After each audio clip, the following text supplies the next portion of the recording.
Today we are going to make the best rice on the stovetop. I know that a lot of us are often confused on the water ratios.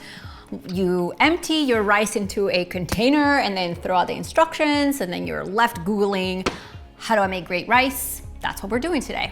First things first, today I am using long grain rice. Let me show you. It is a long grain, thin type of rice, but this method also works if you're using medium grain rice, which makes like risottos. Oh, I have a video on no stir risotto, which is so simple. Make sure you check that out. I'll link it below. But basics, rice. To make rice in the stovetop, I do not rinse my rice, unlike the rice cooker, which I have a video on how to make great rice inside of your rice cooker, how to decipher the lines inside and all that stuff. In this channel, I'll link it below. So this is my rice. The thing about the rice to water ratio is a 1 cup of rice to 2 cups of water. So today I'm going to keep it really simple. And I am from Spain, so I grew up actually toasting my grains of rice in the stovetop with a little bit of olive oil. So that's what I'm going to do. But if you want to skip this step, it's totally cool with me. I like to do that because I feel like the rice gets a little toastier and the olive oil coats the grains of rice, so it separates them a little bit better. It's fluffier. I don't know, at least that's what my grandmother told me, and I believed her.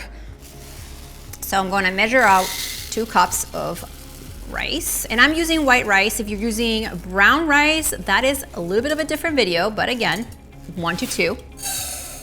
When I put 1 cup, 2 cups, and I'm gonna just stir it to distribute the olive oil throughout the rice grains. And as you can see, like my grains of rice are toastier. I mean, they're kind of like shiny. That's because the olive oil, just a tablespoon or so. A lot of people use butter as well to do this. And I just leave it on the stove for about a minute to heat through.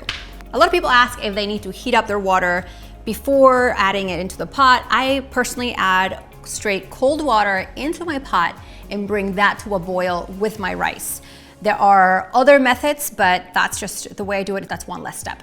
So to my 2 cups of rice, I have 4 cups of water. I want to give this a quick stir. Now, if you want to make your rice more flavorful, you could add some bouillon paste or a bouillon cube. I grew up in Spain with my grandmother adding a little bit of chicken bouillon cubes in our rice. It just makes it more flavorful. Or if you have stock, you could also do, instead of water, you could also add some chicken or vegetable stock to your rice. Your rice is going to absorb that and have more flavor. So that's really the only advantage of using stock in your rice. So I'm just gonna wait for my water to come to a boil. So what you wanna do now that the water is boiling is cover the pot with a lid and reduce your heat to the lowest setting. So I'm gonna just reduce my fire, or if your fire is really a large burner, I usually just move it to a smaller burner and then set a timer for 20 minutes. So during those 20 minutes, I just go about my business, go make dinner, and come back. So it's been 20 minutes, and I turned off my fire in the last 5 or so because I could see that all the water was absorbed, and I don't really want my rice to cook at the bottom. But a lot of times people say that when they get back to the pot and they look at their rice, it's like really sticky and they don't know why. And that is because even though it's been 20 minutes of cooking time, if your lid is closed, your rice with the heat in your pot will continue to cook. So what you get is really soft and mushy rice. Now, one quick way to not have to throw out your entire pot is to grab a clean kitchen towel and, well, first of all, let the steam kind of come out a little bit.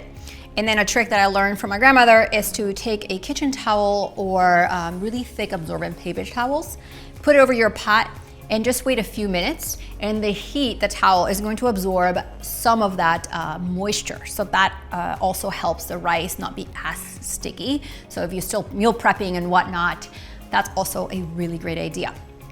But now that our rice is ready, what you want to do is take a fork or your serving spoon and kind of give your rice a good fluff. So again, it helps release that steam so it stops it from cooking, but it's still hot in your pot. One thing I love about cooking rice is that it's a really basic ingredient that I can use in multiple meals. So I often cook more than I'll need for today's recipe.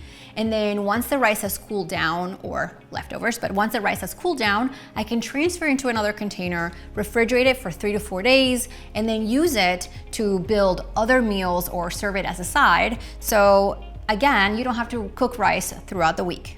If you're the kind of person that enjoys shortcuts and tips to help you get meals on the table faster and want to meal prep and not sure where to start, make sure you check the link right below this video.